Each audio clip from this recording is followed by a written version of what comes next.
Today, we will be discussing how to assemble sidewind roller guides on a Series 9000 reel. First, unbox your roller guide assembly and make sure all the pieces are there. Next, pull the hose out and latch it into place. Using a marker, mark the bumper stop position on the hose, then remove the bumper stop. Start on the end frame side. Remove the hardware on one side of the reel's end frame. You may need to loosen the hardware on the other side for this next step. Insert the bracket with the wedge at the bottom between the side frame and end frame. Then, loosely install the provided hardware to secure it in place.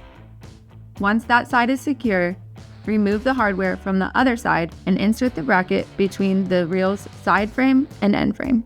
Then, loosely install the provided hardware. Next, place the roller plate so it sits on the front of the brackets and secure it using the provided hardware. Once the guide arm assembly is in place, reinstall the bumper stop at the marked reference points. Pull the hose and latch it into place.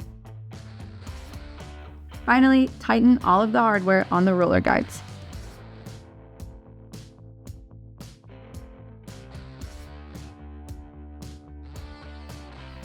Now you're ready to use your sidewind roller guides on your Series 9000 reel. For more how-to videos, visit reelcraft.com.